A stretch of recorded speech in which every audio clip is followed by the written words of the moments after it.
Hello, my name is Elina Priedulena and I represent Hanse-Parlament, and I will present you dual vocational training in Germany. For most of you, the dual vocational training education will be known. This is one of the work-based learning models. And work-based learning is defined as learning that occurs when people do real work. So that means dual means two learning places, company and vocational school. But before I go further, I would like to present you the basic structure of education system here in Germany. And let's take a look. In Germany, compulsory education starts at the age of 6 and lasts 9 to 10 years by reaching the age of 15 to 16. After the primary school or primary level, the secondary level comprises 5 types of schools that prepare students in different ways for the next stage of education. After the compulsory education, pupils have the possibility to choose between vocational or academic education. However, both pathways lead to an education at a tertiary level. So, in Germany, the vocational training is firmly anchored in the society and has a very high reputation, and especially dual vocational training. Almost 60% of each year's students choose vocational education, and out of these 60%, 70% of them choose a dual system, and remaining 30% go to full-time school-based education at a vocational school. This kind of education we also do have here in Germany. Dual vocational training lasts, depending on the profession, 2 to up to 4 years, and it can be done in 350 acknowledged qualified professions. So let's take a look what kind of education the students have enjoyed who choose the dual education.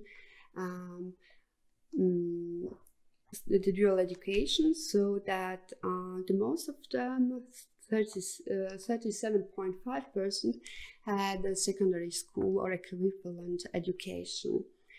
The second biggest share of pupils almost 1/3 come from lower secondary school with a degree, and the third biggest group with 15.3% have a high school degree or advanced technical college certificate. Then we also have a share of pupils who were in vocational schools, vocational preparation, and enjoyed vocational preparation, and very small share, 2.5%, come to the dual system with lower secondary school education without degree. How the dual training is organized. On the regional level, regionally the chambers of commerce and crafts organize the education examinations. So that's on the top of the organization. And we have, as I said, 2 places of learning. On the one side, vocational school, and the other place of learning is enterprise.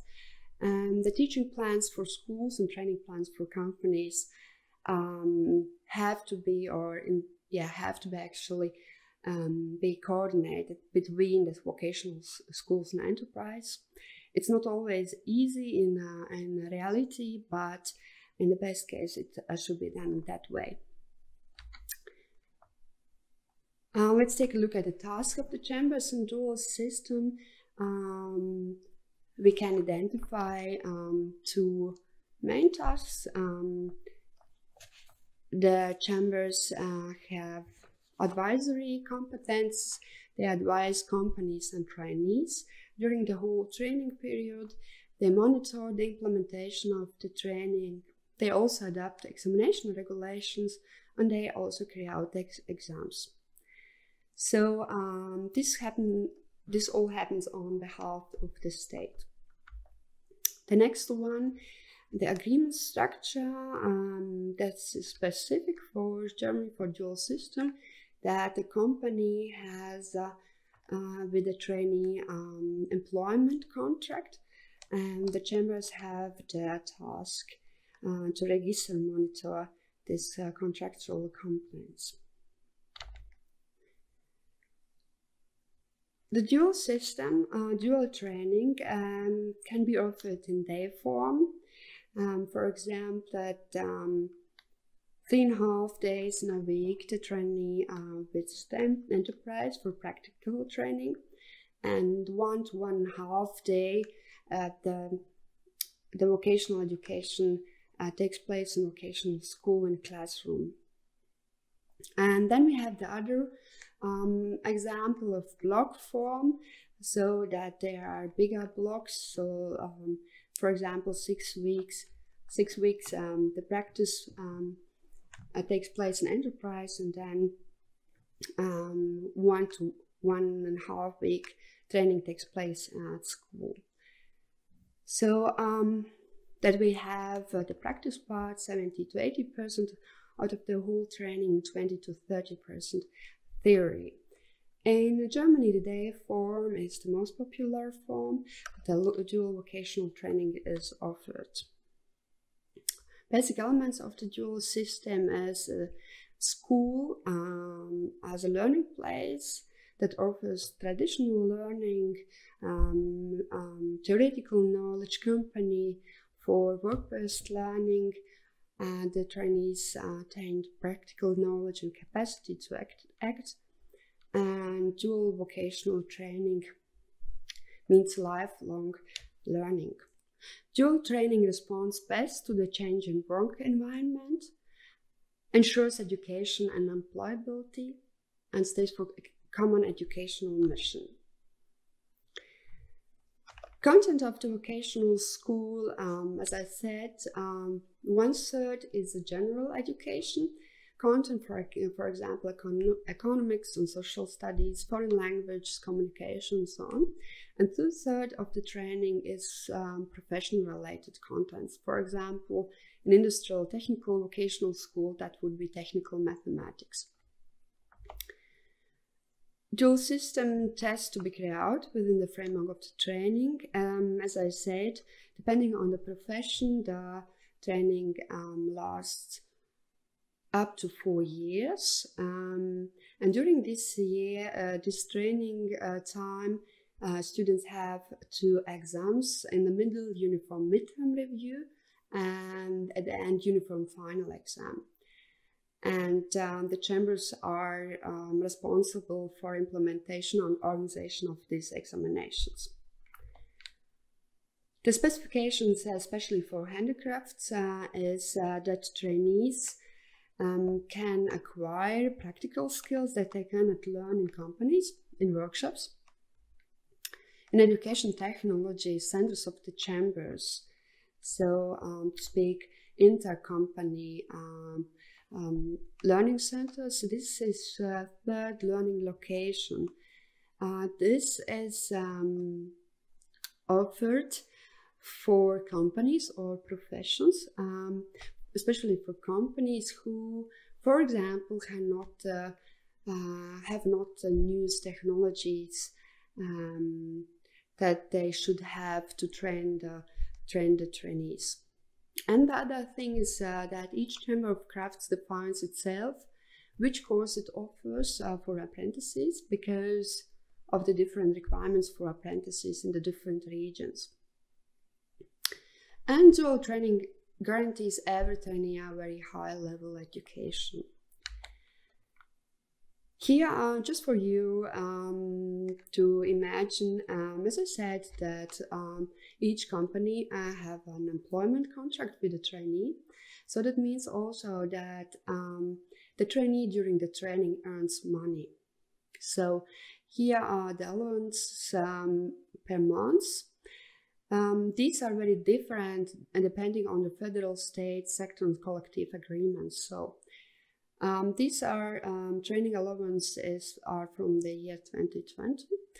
And we can here see in the table that they are really very different from profession to profession, but also that there are differences from the year to year, so that the trainees start with a lower training allowance in the first year, and that increases to the third or even fourth training year.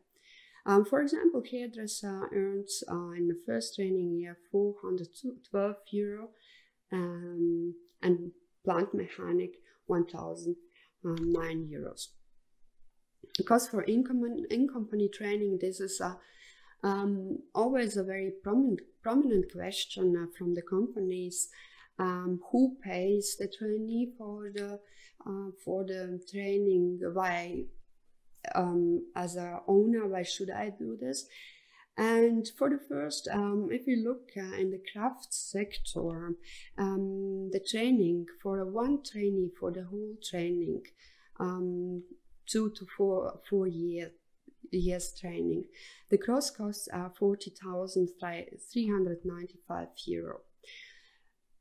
But the company earns also some money with the trainee, because the trainee does work in the training time. So the income is 6,780 euro. So the net cost is 7,615 euros for the company.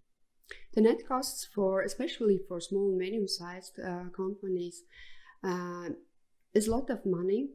But let's take a look what are the benefits for company. Why should companies have this net costs? Why should they pay? Why should the companies be interested in training the trainees? First, participation in training according to company size.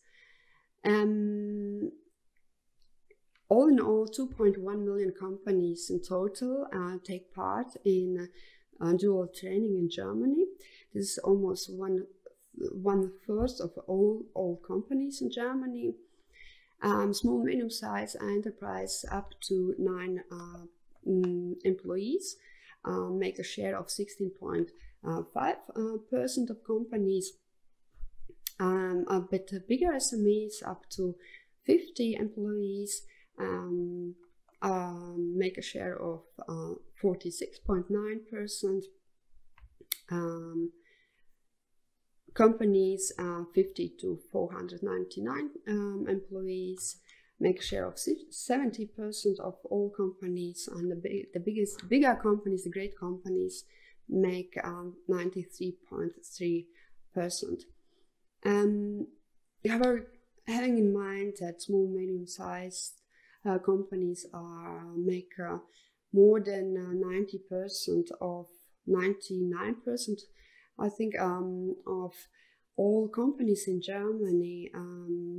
That means that these are the shares in this graphic, the lowest one, but actually, and they are the most companies who offer the dual training. As I said about the benefits of dual vocational training, why should companies, what are the reasons why German companies decide for dual vocational training, although they need to pay trainees for the training, is that the trainee is potential junior worker. And in most of the cases, or in many cases, the trainee saves future of enterprise.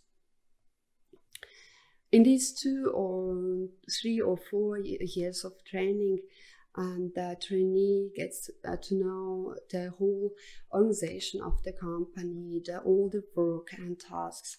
So, and the company does not need to attract external worker and spend the time to train this worker to to the tasks in the company. This is also a good image for customer. This is for company additional manpower. What are the benefits for trainees? This is of course practical experience, social and international acceptance of this training. This dual training offers changes between theory and practice. This is more interesting as only school-based vocational training. Also, motivation is for the trainees is the earning money aspect and easy career entry, because in very many cases the company takes on the trainee. And the dual training has a high comprehension and connection between theory and practice. So back to the project ICC for VET. These are the tasks that we have done in this project. We analyzed the vocational training systems, and not only in Germany but also in Poland, Lithuania, Latvia and Estonia. We developed and discussed proposals and concepts for reforms. We transferred the German system of dual vocational education and training with all documents to Poland, Lithuania, Latvia, Estonia on advised implementations. We have developed curricula, teaching materials, examination regulations for the occupation of automotive mechatronics technician on advised implementations during the project. And we implemented and evaluated a dual vocational training course for automotive mechatronics technicians in Słupsk, Poland. I'd like to finalize the presentation with a wish for you: become a dual vocational trainee and the future is yours. I thank you very much for your attention. I hope you enjoyed the presentation and say bye-bye.